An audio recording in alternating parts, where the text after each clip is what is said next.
Hello guys, I am Andy here, proud owner of artifice tattoo studio. तो आज का जो वीडियो होने वाला है इस सीरीज का ये 5th वीडियो होगा और इसमें मैं जो कवर करने वाला वो होगा टैटू स्टेंसिलिंग प्रोसेस। ठीक है, ये टैटू का जो स्टेंसिल होता है, मतलब टैटू स्टेंसिल के अलावा टैटू हो ही नहीं सकता। और ये टैटू का एक मेन पार्ट है क्योंकि टैटू का जो डिज़ाइन होता है उसको इसके ऊपर रख के, ये पेपर के स्टेंसिल पेपर के ऊपर रख के इसका छाप उठा के फिर इसको ट्रांसफ़र किया जाता है स्किन में ट्रांसफ़र करने के बाद ही आप टैटू कर सकते हो। ठीक है, बहुत सारे आर्टिस्ट जो एक्सपीरियंस होते हैं वो फ्री हैंड ड्रॉ करके करते हैं, पर मतलब लगभग सोचिए 90% आर्टिस्ट स्टेंसिल पेपर यूज़ करते हैं। तो आपको पक्का ज़रूरी है इसका नॉलेज रखना कि कौन सा टाइप से स्टेंसिल या कौन सा प्रोसेस में स्टेंसिल करने से आपका फ़ायदा होगा या आपका काम इम्प्रूव हो सकता है। ठीक है, तो एंड तक देखिए, आपको बहुत सारा नॉलेज मिलेगा इस वीडियो में भी। उम्मीद रखता हूँ आपको वीडियो अच्छा रहेगा और पिछले जो भी वीडियो है वो आप देखे होंगे। तो अगर नहीं देखे तो लिंक दिया हुआ होगा डिस्क्रिप्शन में, देख लीजिए। आज का जो वीडियो है इसमें मैं कवर करूँगा टाइप ऑफ स्टेंसिल पेपर, उसके अलावा कौन सा मीडियम में स्टेंसिल का प्रिंट हो सकता है, कौन सा आपके लिए फ़ायदेमंद होगा, कौन सा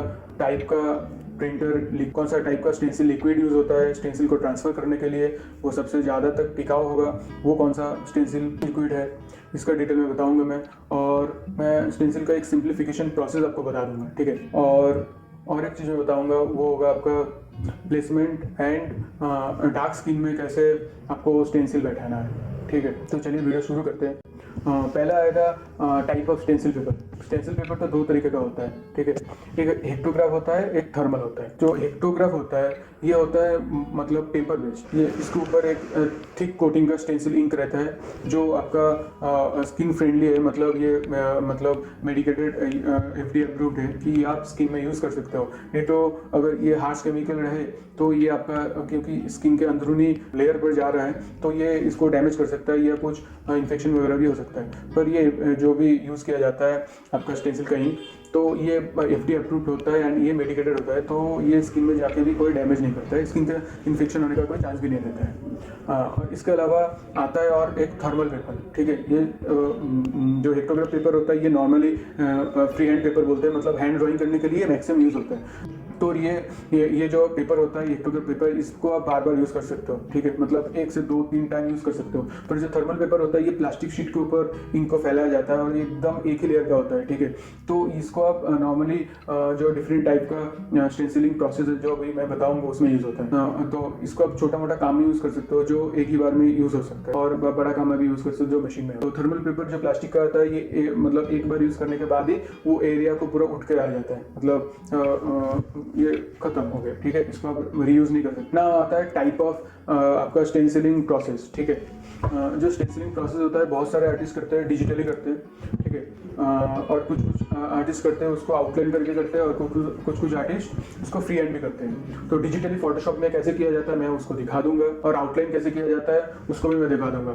ठीक है, आउटलाइन का 2 प्रोसेस होता है, एक आईपैड में आप यूज़ कर सकते हो पेंसिल के साथ, और मैं डिजिटल ग्राफिक्स पैड के ऊपर यूज़ करता हूँ जो कंप्यूटर में बहुत अच्छी तरीके से यूज़ होता है आउटलाइन के लिए। और इसके अलावा जो फ्री हैंड होता है वो तो नॉर्मली आप लोग को भी पता है, आप बस एक प्रिंट आउट निकालते हो स्टेंसिल का, मतलब जो आप टैटू करने वाले हो उसका स्टेंसिल पेपर के ऊपर रखते हो और उसको ड्राइंग करते हो। ठीक है, ये होगा फ्री हैंड। इसके बाद आता है स्टेंसिल मशीन, मतलब कौन सा मशीन में कौन सा टाइप का स्टेंसिल का जो प्रोसेस है यूज़ होता है। जो डिजिटली मैं आपको बताया, ये डिजिटली जो आता है इसमें 2 तरीके का आता है। पहला एक होता है फोटोशॉप वर्जन, उसमें क्या होता है ना, बस वो डार्क पार्ट को निकाल देता है प्रोसेस में, और जो आपका लाइनिंग का बताया उसका यूज़ बस आप थर्मल पेपर में ही कर सकते हो, क्योंकि ये थर्मल पेपर वो आपका थर्मल प्रिंटिंग स्टेंसिलिंग मशीन जो होता है, थर्मल स्टेंसिलिंग मशीन, इस मशीन में आप थर्मल स्टेंसिल पेपर को यूज़ कर सकते हो।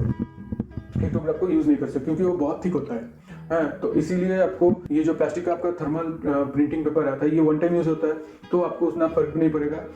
ये आप थर्मल प्रिंटिंग मशीन के साथ यूज़ कर सकते हो। और इसके अलावा आता है आपका स्टेंसिल प्रिंटिंग मशीन, मतलब जो प्रिंटर होता है ना वैसा प्रिंटिंग मशीन आता है, उसके साथ अलग इंक आता है। जैसे सोचिए आप एक कुछ इंकजेट प्रिंटर खरीदे, सोचिए आप एक इंक टैंक प्रिंटर खरीदे, जो कुछ कंपनी का भी हो सकता है, वो मैं बता नहीं रहा हूँ, कोई ब्रांड को प्रमोट मैं करता नहीं नॉर्मली। तो उसमें जो नॉर्मल जो इंक्स आते हैं 4 तरीके के CMYK, उसके बदले ये स्टेंसिल का इंक जाता है, ठीक है।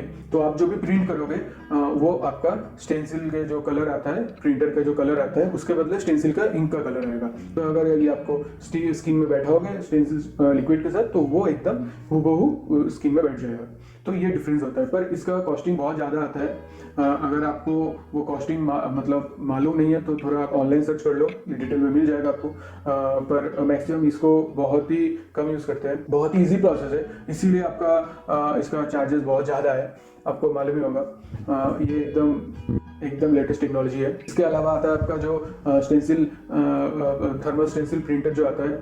थर्मल स्टेंसिल प्रिंटर का दिक्कत ये है कि आपको वो लाइन ड्राइंग देना पड़ेगा, ठीक है। इसमें आपको लाइन ड्राइंग करके देना पड़ेगा, फिर वो अच्छी तरह से प्रिंट करेगा, नहीं तो टोटल ये प्रिंट नहीं कर पाएगा। ये आपको मतलब दिमाग में रखना पड़ेगा, ठीक है। और इसके बाद आता है आपका स्टेंसिल का लिक्विड, मतलब कौन सा लिक्विड यूज होता है स्टेंसिल को स्किन में ट्रांसफर करने के लिए। बहुत सारे आर्टिस्ट यूज करते हैं स्टेंसिल स्टफ, ठीक है। बहुत सारे आर्टिस्ट यूज करते हैं इलेक्ट्रम, मैक्सिमम यूज करते हैं लॉक्स जेल। तो ये बहुत मतलब पॉकेट फ्रेंडली होता है, जो भी आर्टिस्ट यूज करते हो उसको पता भी होगा। तो ये आप यूज कर सकते हो। मैं तो लॉक्स यूज करता हूँ, और इसको अगर आप 2 लेयर में यूज करोगे तो स्टेंसिल बहुत देर तक टिकेगा। और इसके साथ अगर आप लिथोग्राफी पेपर यूज करोगे तो और भी अच्छा होगा, ठीक है। क्योंकि थर्मल पेपर का जो इंक होता है ना, एकदम थिन लेयर होता है, तो वो अच्छा एकदम डार्क आउटलाइन वगैरह नहीं देता है। तो हेक्टोग्राफ यूज करो, आपका जो स्टेंसिल आएगा वो बहुत सॉलिड आएगा, और वो देखने भी आपको काम करने में बहुत सुविधा होगा, ठीक है। इसके बाद आता है आपका स्टेंसिल सिंप्लीफिकेशन। स्टेंसिल सिंप्लीफिकेशन के बारे में मैं जो बताना चाहता हूँ वो होगा कि आप जो स्टेंसिल कर रहे हो, जितना कोशिश हो सके उसको एक ही लाइन में करने का ट्राई करो, ठीक है। मतलब आप जितना डिटेल उसमें डालोगे वो स्किन में जाके आपको दिखाई ना भी दे सकता है, क्योंकि क्या होता है ना, थोड़ा बहुत वो फैलता है। जो जितना डिटेल भी लाइन आप डालोगे वो थोड़ा सा फैलेगा। तो अगर आप बहुत डिटेल में स्टेंसिल करोगे और वो स्किन में जाने के बाद फैल गया तो वो मर्ज हो जाएगा, एंड आपको टैटूइंग करने के टाइम बहुत ही दिक्कत होगा, क्योंकि उसको उठाने में बहुत बहुत बहुत दिक्कत होता है, ठीक है, एक बार बैठाने के बाद। तो ये याद में रखो, सिंपल प्रोसेस में आप मतलब स्टेंसिल बनाओ, आउटलाइन अच्छी तरह से क्लीन बनाओ, नीट एंड क्लीन बनाओ। कोशिश करो पहले एक बार में ना कर पाओ तो धीरे धीरे एक लाइन को कंप्लीट करो। स्केल यूज करो, पर जो भी करो उसको गलत मत करो, क्योंकि तुम्हारा जो टोटल टैटू आएगा वो स्टेंसिल के ऊपर ही बहुत डिपेंड करता है, ठीक है। अगर आपका स्टेंसिल आपका सॉलिड है तो वो आपका टैटू जो है ना वो मस्त आने वाला ही है, पक्का पक्का, ठीक है। अगर आप सही टेक्निक से इसके तो भी ये आप दिमाग में रखो कि जो भी स्टेंसिल कर रहे हो वो सिंपल बनाओ, ज़्यादा डिटेल में मत जाओ। अगर आपको लग रहा है कि वो डिटेल आपको डालना है तो जो आप जहाँ पर भी स्किन रख रहे हो, सोचिए कि हैंड स्टैंड में आपका हाथ रखा हुआ है, वो तो कवर किया हुआ होगा, वो कवर के नीचे आप एक काम कर सकते हो, आपका जो फोन है या आईपैड है उसको रख के काम कर सकते हो। तो फिर क्या होगा, वो मतलब कोई क्रॉस कंटेमिनेशन का चांस भी नहीं रहेगा और आपको वो डिटेल देख के भी काम करने में सुविधा होगा। या आप एक प्रिंट निकाल सकते हो आपका अच्छा क्वालिटी का, या जूम करके 2-4 प्रिंट निकालने हैं कुछ पोर्शन का, फिर आप साइड करके रखे एंड वो डिटेल में आप काम किए। जो मैक्सिमम आर्टिस्ट करते हैं वो आपका वो मोबाइल फ़ोन ही यूज़ करते हैं जूम करके काम करने के लिए। इसके बाद आता है आपका डार्क स्किन में स्टेंसिलिंग का, और इसके लिए एक छोटा टिप है कि आप थर्मल पेपर मत यूज़ करो, ठीक है। हेक्टोग्राफी पेपर ही यूज़ करो और कोशिश करो कि थोड़ा मतलब प्रेशर देकर स्टेंसिल करने का। क्या होता है ना, डार्क स्किन में ये जो हम लोग का स्टेंसिल आता है ब्लू कलर का होता है, तो वो थोड़ा डार्क स्किन में जाके मिक्स होने का चांसेस रहता है। आपको थोड़ा बहुत कम पता चलता है कहाँ पर लाइन जा रहा है कहाँ पर नहीं जा रहा है। तो कोशिश करो उस जो डार्क स्किन में आप स्टेंसिल डाल रहे हो वो थोड़ा डीप करने का। अगर आप डीप करोगे और उसको स्टेंसिल जेल के साथ अच्छी तरह से बैठाओगे तो स्किन में ज़्यादा सॉलिड बैठेगा और आपको लॉन्ग टर्म दिखाई देगा। क्या होता है ना, डार्क स्किन में अगर आप काम करते करते आपका स्टेंसिल का जो लाइन्स है वो थोड़ा बहुत इरेज होने लगा है, क्योंकि आप अच्छी तरह से उसको स्टेंसिल किए नहीं है, इसके वजह से तो दिक्कत होगा, बाद में जाके आप मिला नहीं पाओगे, ठीक है। ये बहुत बहुत इंपॉर्टेंट चीज़ है। एक चीज़ हर टाइम याद में रखना चाहिए कि ये कोई आपको पैसा दे रहा है, ये पेड काम है और आपको वो आपका स्किन दे रहा है, ठीक है। तो ये मतलब आपको कोई अधिकार नहीं है उसको खराब करने का, ठीक है। तो ये दिमाग में रखो अच्छी तरह से। अगर ना हो स्टेंसिल तो उसको फेंक दो, नया से प्रिंट निकालो, फिर से स्टेंसिल करो, फिर उसको स्किन में डालो। पर जो भी काम करो एकदम सही से करो ताकि कोई ऑब्जेक्शन ना आए, बाद में आपका नाम खराब ना हो, क्योंकि आप आपको सोचना है कि वो लॉन्ग टर्म का, ठीक है, क्योंकि अगर आप शॉर्ट टर्म का सोचोगे तो 2-1 साल बाद ही आपका वो जो करियर है ख़त्म हो जाएगा। अगर आप बस पैसे बचाने का सोचोगे कि तो जो भी हो वो काम करके छोड़ देना, क्योंकि कंपटीशन बढ़ रहा है और आपसे ज़्यादा अच्छा काम कोई देगा तो सब कोई उसको ही प्रीफर करेगा। ऐसा नॉर्मली ये ह्यूमन नेचर है। तो बस इतना ही था। अगर आपको कुछ स्टेंसिल के बारे में मिस आउट लगे कि ये पॉइंट आपने मिस कर गया तो बताओ कमेंट में। Thank you for watching this video और नेक्स्ट वीडियो आपका लिंक पे दिया हुआ रहेगा लिंक। बाय।